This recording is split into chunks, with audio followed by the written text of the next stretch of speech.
Hello dear students, class 12th mathematics lecture number 2 chapter number 2। Chapter number 2 क्या है? प्रतिलोम वृत्तीय फलन या प्रतिलोम त्रिकोणमितीय फलन।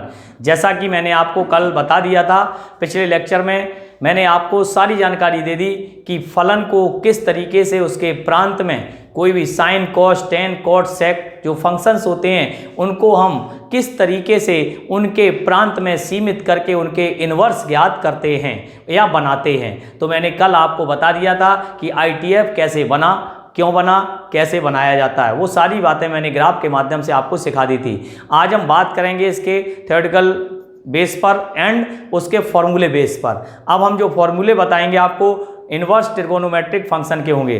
ठीक है, ITF पढ़ रहे हैं हम। क्या पढ़ रहे हैं? शॉर्ट नेम रहता है ITF, इनवर्स ट्रिगोनोमेट्रिक फंक्शन। तो जब कभी नोट नंबर 1 लिखा मैंने, जब कभी प्रतिलोम वृत्तीय फलनों की किसी शाखा विशेष का उल्लेख ना हो, यानी कि जब कभी प्रतिलोम वृत्तीय फलनों की किसी शाखा विशेष का उल्लेख ना हो तो हमारा तात्पर्य उस फलन की मुख्य शाखा से होता है। ये कुछ पॉइंट हैं जिनको आप नोटेड करेंगे। ठीक है, जब कभी प्रतिलोम वृत्तीय फलनों की किसी शाखा का उल्लेख ना किया गया हो तो हमारा तात्पर्य उसकी मुख्य शाखा से ही होता है। नेक्स्ट बात करेंगे, किसी प्रतिलोम वृत्तीय फलन का वह मान, किसी प्रतिलोम वृत्तीय फलन का वह मान या प्रतिलोम त्रिकोणमितीय फलन का वह मान जो उसकी मुख्य शाखा में स्थित होता है। प्रतिलोम वृत्तीय फलन का मुख्य मान प्रिंसिपल वैल्यू कहलाती है। बात समझो, ये सबसे महत्वपूर्ण डेफिनेशन है। प्रतिलोम वृत्तीय फलन का वह मान जो उसकी मुख्य शाखा में स्थित होता है। कहाँ स्थित होता है? मुख्य शाखा में। किसी प्रतिलोम त्रिकोणमितीय फलन का वह मान जो उसकी मुख्य शाखा में स्थित होता है, प्रतिलोम वृत्तीय फलन का मुख्य मान प्रिंसिपल वैल्यू कहलाती है ना। तो अब हम बात करेंगे इसका व्यापक मान। पहले व्यापक मान की चर्चा कर लेते हैं, जनरल सॉल्यूशन या जनरल वैल्यू। हम जानते हैं साइन थीटा बराबर sine n pi plus minus 1 की पावर n थीटा, जहां n बिलोंग्स टू z पूर्णांक संख्याओं का समुच्चय है। Sine inverse x, small sine inverse x के व्यापक हल को हम क्या करते हैं? कैपिटल साइन इनवर्स x से, कैपिटल साइन इनवर्स x से व्यक्त करते हैं। अर्थात मैंने यहाँ 3 की बातें लिखी हैं। ये व्यापक हल है या व्यापक मान है। तो capital sine inverse x equal to n pi plus minus 1 की पावर n और sine inverse x n belongs to z। ऐसे ही capital cos inverse x is equal to 2n pi plus minus, यानी कि यहाँ थीटा होता है, theta की जगह पे हम वो छोटा वाला जो साइन इनवर्स x होता है उसी को लिख देते हैं। यहाँ कॉस लिख दिया और टेन इनवर्स x, ये देखो कैपिटल है, n पाई और plus tan inverse x, n belongs to z। अर्थात हम ये कह सकते हैं कि यहाँ पर व्यापक हल यदि हमें चाहिए तो ये कैपिटल लेटर्स में और थीटा के स्थान पर उन्हीं के शॉर्ट फॉर्म जो होते हैं, अर्थात sign inverse x, cos inverse x और टेन इनवर्स x को पुट कर दिया जाता है। नेक्स्ट आता है मुख्य मान। आखिर प्रिंसिपल वैल्यू है क्या? प्रतिलोम वृत्तीय फलन का मुख्य मान थीटा वह छोटे से छोटा धनात्मक या ऋणात्मक मान होता है, ऋणात्मक मान है जो समीकरण sine theta is equal to x या sine cos theta is equal to x या tan theta is equal to x को संतुष्ट करता है। अर्थात हमने यहाँ पे लिख दिया साइन इनवर्स 1/√2। तो आप देख रहे होंगे साइन इनवर्स 1/√2 अर्थात ये π/4 होता है, साइन इनवर्स 1/2 ये π/6 होता है, कॉस इनवर्स √3/2 ये π/6 होता है। तो इस तरीके से वो ये कह रहा प्रतिलोम त्रिकोणमितीय फलन का मुख्य मान थीटा वह छोटे से छोटा धनात्मक या ऋणात्मक मान है जो इन समीकरणों को संतुष्ट करता है, अर्थात उसको सही तरीके से उसकी वैल्यू को फाइंड कर लेता है। तो आप देख रहे होंगे इसके बाद में मैं जो बनाने जा रहा हूं अब वो आप देखेंगे, हम एक सारणी निर्गत करेंगे। इसको आप नोट डाउन कर लें 2 सेकंड के अंदर, उसके बाद में आगे चलूंगा। ठीक है ना, ये नोट डाउन कर सकते हैं, आप कर लिया होगा तो हम आपके आगे चलते हैं। ठीक है ना, तो ये धीरे धीरे देखते चलना किस तरीके से हम बनाएंगे। टेबल एक तैयार करने जा रहे हैं, उस टेबल को आप देखें पहले, वो सबसे इंपॉर्टेंट टेबल होगी। प्रतिलोम वृत्तीय फलनों की प्रांत एवं मुख्य मान सारणी। ये देखें मुख्य मान सारणी। किस तरीके से हम मुख्य मान सारणी बनाते हैं, ये चीज़ हमारे लिए अहम होगी। तो हम सबसे पहले बात करेंगे यहाँ प्रतिलोम वृत्तीय फलन। यहाँ से हमने लिख दिया ये प्रतिलोम वृत्तीय फलन होगा, ये प्रांत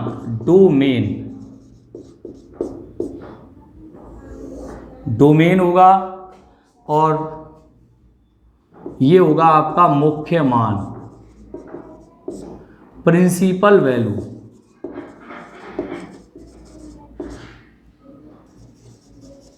या हम कह सकते हैं रेंज।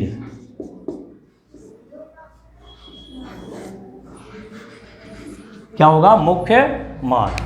ठीक है, तो यहाँ पर अगर हम देखें ध्यान से तो प्रतिलोम वृत्तीय फलन और प्रांत डोमेन और मुख्य मान, या हम कह सकते हैं परिसर, रेंज कह सकते हैं, मुख्य मानी शाखा।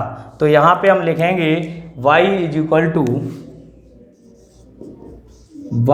Equal to sine inverse x, y is equal to sine inverse x, y is equal to cos inverse x, y is equal to tan inverse x, और y इज इक्वल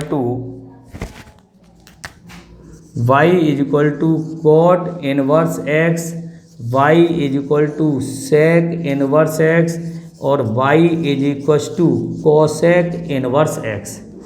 आप देखेंगे ध्यान से यहाँ पर जो टेबल बनाई जा रही है उसमें किन किन बातों का विशेष ध्यान रखना है। तो यहाँ पर प्रांत की अगर हम बात करें तो सबसे पहले प्रांत की बात करते हैं। तो प्रांत कैसे लिखा जाना चाहिए, प्रांत को लिखने का तरीका है आपका -1 to 1, ठीक है, -1 to 1, और इसका जो सिंपल तरीका है वो है -π/2 to π/2।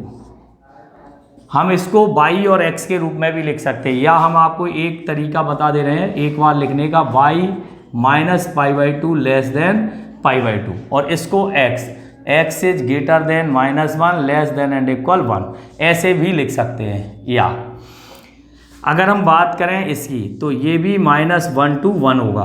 क्या होगा, -1 to 1, ये -1 to 1 होगा, और ये होगा 0 to π। क्या होगा, 0 to π। ध्यान से देखिए, मुख्य मान शाखा आपको ध्यान रखना है विशेष।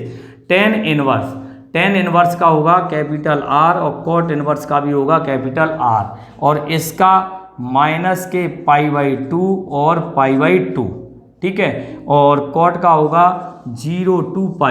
कौन सा अंतराल है ये, विवृत, ये ध्यान रखना है आपको, विवृत अंतराल, ठीक है। सेक इनवर्स का होगा R -1 to 1 और R -1 to 1, ठीक है। इसका जो मुख्य मान शाखा परिसर होगा इसका होगा सेक का 0 to π, ध्यान से समझें, और -π/2, ठीक है, और इसका होगा -π/2 to π/2, ठीक है, और माइनस होगा 0। तो इस तरीके से जो मैंने टेबल तैयार की है ये सभी बच्चों को टेबल तैयार होनी चाहिए। अगर ऐसा आपको ज्ञात नहीं है तो आपका सिस्टम थोड़ा गड़बड़ा जाएगा। मतलब इसका ये है कि हमें चाहे ये याद ना हो, लेकिन प्रतिलोम त्रिकोणमितीय फलन पढ़ते समय उनके मुख्य मान शाखा परिसर अवश्य ही याद होने चाहिए। मैं आपको पढ़ के बता दूं, y = साइन इनवर्स x, अर्थात साइन इनवर्स का मुख्य शाखा परिसर समव्रत अंतराल। ये कौन सा अंतराल है, समव्रत। अगर आप भूल गए हो तो मैं लिख सकता हूं, ये समव्रत अंतराल कहलाता है। जिसमें बड़े ब्रैकेट लगे होते हैं वो समव्रत अंतराल होता है। अंतराल का ही खेल है, अगर आपने अंतराल गलत लिख दिया तो सब गड़बड़ हो जाएगा। ये भी आपका समव्रत है, जो ये छोटे होते हैं ये आपका विवृत अंतराल है। कौन सा अंतराल है, विवृत। इसका अर्थ भी आप समझ लें, समव्रत का अर्थ 12th में पढ़ रहे हैं, जानते होंगे। समव्रत का अर्थ होता है बड़े कोष्ठक में, ठीक है, और इसका अर्थ होता है कि -π/2 से लेकर के यहाँ पे जो भी लाइन खींची जाएगी इसमें ये मान लो -π/2 है और ये π/2 है, तो इसका मतलब ये है ये पूरा यहाँ से यहाँ तक फिलअप किया जाएगा, ये पूरा का पूरा, ठीक है ना, सब वैल्यू ली जाएंगी। और इसका अर्थ है इसका अर्थ है ये खुला छोड़ देना, ये और ये, इसका अर्थ है कि ये इसमें -π/2 और +π/2 शामिल नहीं है, इसके बीच में आने वाली सभी वैल्यू क्या होंगी, शामिल होंगी। ऐसे ही इसमें होगा, इसमें सब वैल्यू शामिल होंगी यहाँ से यहाँ तक की। तो आप बात समझ लें, तो यहाँ पर साइन इनवर्स एक्स का मुख्य शाखा परिसर होगा संवृत अंतराल में -π/2 टू π/2, अर्थात इसकी जो रेंज है वो -π/2 से +π/2 की वैल्यू को एक्सेप्ट कर सकता है। नेक्स्ट बात करते हैं कॉस इनवर्स एक्स का मुख्य शाखा परिसर होगा 0 टू पाई संवृत अंतराल में, अर्थात ये 0 से लेकर के पाई तक की सभी वैल्यू को एक्सेप्ट कर सकता है। टेन इनवर्स एक्स का विवृत अंतराल में, अर्थात -π/2 और π/2 शामिल नहीं होंगे, उसके मध्य में आने वाली सभी वैल्यू शामिल होंगी। कॉट इनवर्स एक्स में 0 टू पाई, तो 0 टू पाई का मतलब विवृत अंतराल, 0 और पाई शामिल नहीं होंगे, बाकी सभी होंगे। सेक इनवर्स एक्स का मतलब होगा 0 टू पाई और π/2 को छोड़कर, इसका मतलब ये हुआ कि π/2 सेक π/2 अनंत होता है, सेक इनवर्स π/2 क्या होता है, अनंत होता है, इसलिए अपरिभाषित होने के कारण π/2 को छोड़कर बाकी सभी बिंदु सभी वैल्यू इसमें आएंगी। कोसेक इनवर्स में 0 को छोड़ दो, -π/2 यही रहेगा सेम टू सेम। तो आप मेन चीज है हमारे पूरे प्रतिलोम वृत्तीय फलन की ये विशेष बात है, अगर हमें ये पता नहीं होगा तो हमारा करने का कोई मतलब नहीं रह जाएगा, कोई फायदा नहीं रह जाएगा। मैं आपको एक मुख्य मान निकाल के सिखा रहा हूं, जैसे इसकी आवश्यकता क्या है, तो आवश्यकता है इसलिए मैं लिख रहा हूं। जैसे मान लीजिए क्वेश्चन आ गया साइन इनवर्स 1/√2 का मुख्य मान ज्ञात कीजिए, मुख्य मान ज्ञात कीजिए। तो अब हम क्या करेंगे, हमारे पास लॉजिक दो होते हैं, पहले तो हम इसको दो तरीके से बता दें। साइन इनवर्स 1/√2 = थीटा, या साइन थीटा = 1/√2, तो साइन थीटा = साइन π/4। ठीक है, अब हम क्या करेंगे, अब हम ये पता करेंगे कि ये वैल्यू इसको विलोम करती है या नहीं करती है। बिल्कुल करती है, तो थीटा = π/4 और बिलोंग्स टू -π/2 टू π/2, अर्थात हम ये कह सकते हैं थीटा बराबर π/4 45 अंश -π/4 हम लिखेंगे, चूंकि हम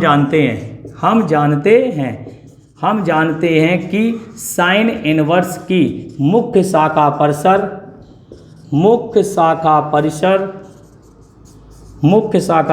क्या होती है, -π/2 टू π/2 होती है।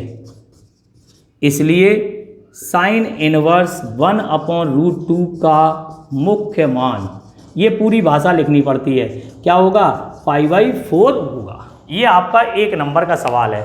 अब ये तो मैंने ऐसे कर दिया, और बिल्कुल सिंपल करना है तो यहाँ साइन π/4 लिख देंगे और साइन इनवर्स साइन एक्स का हम सूत्र लगा देंगे और हमारा हल हो जाएगा। ये प्रॉपर्टी अभी मैंने सिखाई नहीं है, इसलिए मैंने इस तरह की आपको पार्ट बता दिया। अभी मान लीजिए यहाँ पे आ जाए टेन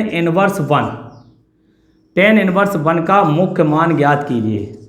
ठीक है ना, ये क्वेश्चन दाग दिया मैंने, तो आप तुरंत देखें टेन इनवर्स, आपको बता दें ये 10 π/4 का मान है, और हम जानते हैं टेन इनवर्स 10 क्या होता है, थीटा, तो π/4 बिलोंग्स टू, बिल्कुल सही होगा, -π/2 टू π/2। आप देख लें इस -π/2 इस π/2 के बीच में π/4 आएगा या नहीं आएगा, बिल्कुल। टेन इनवर्स का मुख्य शाखा परिसर क्या है, अभी लिख के आए हो, -π/2 टू π/2, तो इसका मतलब इसका भी मान क्या होगा, π/4 होगा। तो इस तरीके से मैं किसी सवाल को जब हल करूंगा तो इनकी प्रिंसिपल वैल्यू काम आने वाली है, मुख्य शाखा परिसर काम आने वाला है। तो मुख्य शाखा परिसर का विशेष वर्ग होता है, इसलिए इस सारणी को, इस टेबल को आप अवश्य ही बना लें। बनाने के बाद हमें आप बताएं, फटाफट नोट कर लें, तब हम करेंगे।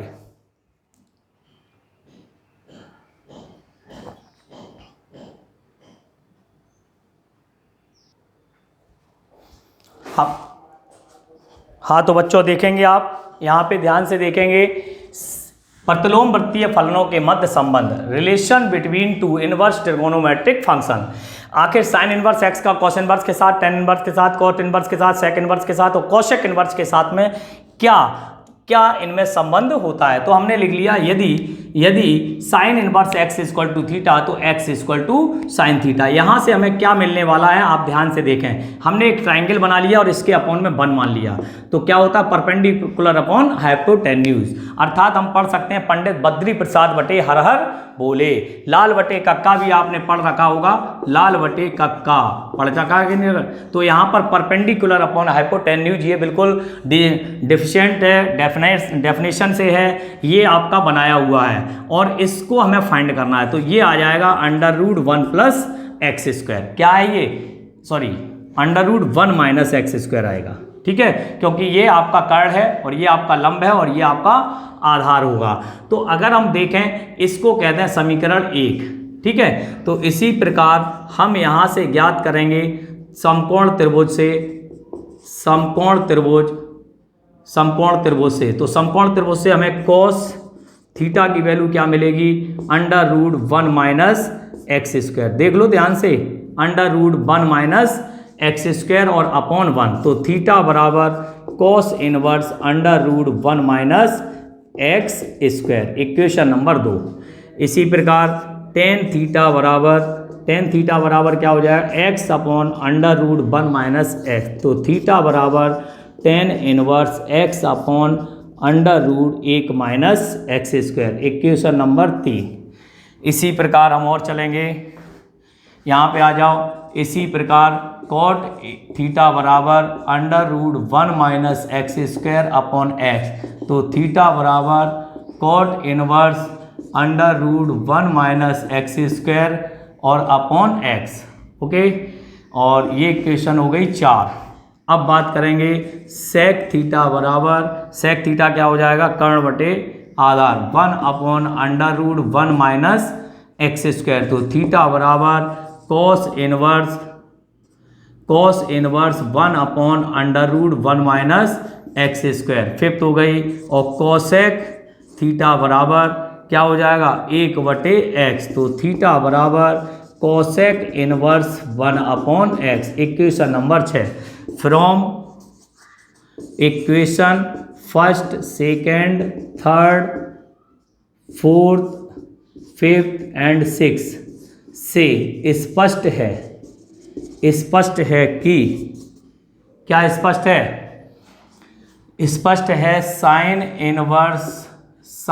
Inverse x is equal to आपकी हो जाएगी cos inverse √1 minus x square और tan inverse x upon √1 minus x square is equal to cot inverse √1 minus x square upon x और sec इनवर्स हो जाएगा ये आपका,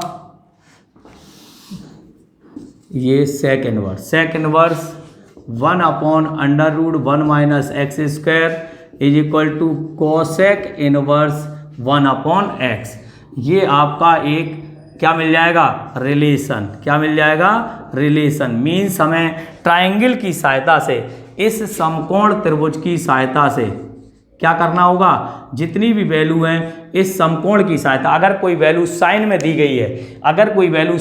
गई है, और हमें कॉस में चाहिए तो ट्राइंगल बनाओ और सीधे रख दो। और यदि आप में क्षमता है इन सबको याद करने की, जैसे साइन इनवर्स एक्स को cosec इनवर्स 1 अपॉन एक्स लिख सकते हैं, साइन इनवर्स एक्स को cos inverse √1 minus x square लिख सकते हैं, साइन इनवर्स एक्स को टेन इनवर्स एक्स बटे √1 माइनस एक्स स्क्वायर लिख सकते हैं, या ये लिख सकते हैं, या ये सब एक दूसरे के इक्वल है, सब एक दूसरे में लिखे जा सकते हैं। लेकिन क्या होता है कि जब हम आगे पढ़ते हैं तो हमें ये चीज़ें याद नहीं रखते हैं। हम तुरंत के तुरंत क्या करते हैं, जैसे मान लो इसकी वैल्यू दी गई साइन थीटा की 5/12 है, तो 5/12 ये 13 आ गया। तुरंत हम टेन चाहिए टेन निकाल लो, कॉस चाहिए कॉस चाहिए, सेक चाहिए सेक, कॉसेक, जो भी वैल्यू आपको चाहिए ट्राइंगल बनाएं और तुरंत के तुरंत उसका आंसर लिख दें। तो कहने का मतलब है ये सरल पड़ता है, इससे सरल कोई बात नहीं हो सकती है। तो आपने देख लिया होगा किस तरीके से इन सूत्रों का हम प्रयोग भली भांति कर सकते हैं। इसको भी आप नोट डाउन कर सकते हैं, ठीक है, नोट डाउन कर लें, फिर मैं आगे चलूंगा।